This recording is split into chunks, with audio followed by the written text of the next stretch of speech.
Hello అండి. I'm doctor Neeraja, fertility specialist ఆబ్స్ట్రీషియన్.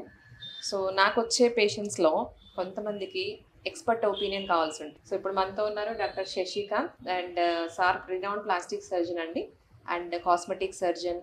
నాకొచ్చే patients ఏమేం doubts ఉంటాయి, సో సార్ హెల్ప్ ఎప్పుడు కావాలి, ఎక్స్‌పర్ట్ ఒపీనియన్ ఎప్పుడు కావాలి తెలుసుకుందాం. ఫస్ట్ కామన్‌గా అడిగేది డెలివరీ తర్వాత లూజ్ బెల్లీ, సో లూజ్ అబ్డమెన్తో వస్తూ ఉంటారు. సో జనరల్గా డెలివరీ తర్వాత మనం బెల్ట్, అబ్డామినల్ బెల్ట్ అడ్వైస్ చేస్తాం. Abdominal belt, abdominal binder advice చేస్తూ ఉంటాం. సూచర్ రిమూవల్ తర్వాత till 3 to 4 months so belt వాడితే ఆల్మోస్ట్ వాళ్ళకి చాలా మందికి కంటూర్ అనేది నార్మల్ వస్తూ ఉంటుంది. సో కొంతమందికి ఒకవేళ బిగ్ బేబీస్ ఉండి, కొంతమందికి స్కిన్ ఎలాస్టిసిటీ, ట్విన్స్ కానివ్వండి, ఉమ్మునీరు ఎక్కువ ఉండడము, సో దానివల్ల బాగా లాక్స్ అయిపోతుంది అనమాట. సో ఈ అబ్డామినల్ బైండర్ కూడా కొంతమందికి పని చేయదు. సో అలాంటి వాళ్ళకి కొంతమందికి మనము ఒక్కొక్కసారి సర్జరీ వరకు అడ్వైస్ చేయాల్సి ఉంటుంది. సో ఎవరికి సర్జరీ అడ్వైస్ చేస్తాం, ఎలా ఉంటుంది సార్ అడిగి తెలుసుకుందాం. Hello sir. హలో.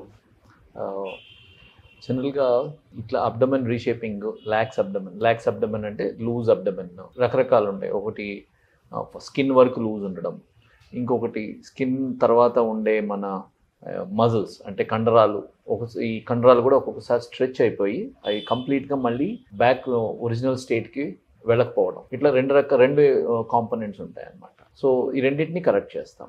జనరల్గా ఇటువంటి సిచ్యువేషన్ ఎప్పుడు వస్తుంది అంటే, యాజ్ మేడం గారు చెప్పినట్టు బిగ్ బేబీస్ కానీ, ఆర్ ఒక్కొక్కసారి బాగా స్ట్రెచ్ అయిపోయి స్కిన్ క్వాలిటీ కూడా తక్కువ ఉండడం వల్ల, మజిల్స్ కూడా కంప్లీట్గా వెనక్కి పోకపోవడం వల్ల, ఒకసారి కొంతమంది అబ్డామినల్ బైండర్స్ కానీ, తర్వాత అబ్డామినల్ ఎక్సర్సైజెస్, పెరీనియల్ ఎక్సర్సైజెస్ అవి చేయకపోయినా కూడా ఒక్కొక్కసారి ఇట్లా అబ్డామిన్ ఏదైతే పొట్ట అయితే ఏదో లూజ్ అయిపోయి ముందుకు వేలాడే పరిస్థితి వస్తుంది. అది ఎంత ముందుకు వేలాడుతుంది అనేది ప్రతి మనిషిలోన, ప్రతి పేషెంట్లోన డిఫరెంట్, వాళ్ళ ఒబెసిటీ లెవెల్ బట్టి, వాళ్ళ బాడీ తీరుని బట్టి కూడా వేరీ అవుతూ ఉంటుంది. సో జనరల్గా దీనికి ఏం చేస్తామంటే, మనము ఇప్పుడు ఒక టెక్నిక్ ఏంటంటే టమీ టక్ అంటారు దీన్ని. టమీ టక్ ఆర్ అబ్డామినోప్లాస్టీ అంటారు. అబ్డామినోప్లాస్టీ ఆర్ టమీ టక్లో ఏం చేస్తారు, ఆల్రెడీ ఫర్ ఎగ్జాంపుల్ జనరల్గా సిజేరియన్ సెక్షన్ అయిపోయిన కింద స్కార్ ఉంటుంది. అదే స్కార్ ద్వారా కొంచెం దాన్ని స్కార్ని పెద్దగా చేసుకొని మొత్తం స్కిన్ అంతా పైకి లేపి మజిల్స్ అంతా టైట్ చేసి ఆ ఎక్సెస్ స్కిన్ని మనం ఎక్సర్సైజ్ చేసేస్తాం. దీంతో కలిపి ఒక్కొక్కసారి కొంతమందిలో లైపోసెక్షన్ ఒకటి యాడ్ చేస్తాము.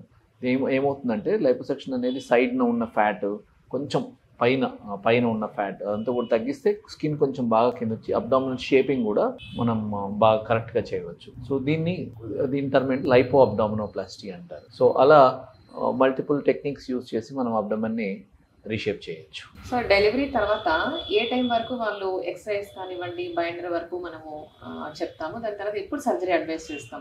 జనరల్గా ఒక 3 to 6 months బైండర్ యూజ్ చేసుకోవాలి. ఒక డెలివరీ అయిపోయిన తర్వాత, ఎదర్ సిజేరియన్ కానీ నార్మల్ డెలివరీ కానీ అయిపోయిన తర్వాత జనరల్గా 6 to 8 weeks or up to 3 months దాకా బాడీ ఎలాస్టిసిటీ ఏదైతే మన అబ్డమెన్ వాల్ కానీ మజిల్స్ కానీ ఉంటాయో అది నార్మల్ స్టేట్కి వెళ్ళడానికి మినిమం 3 months పడుతుంది.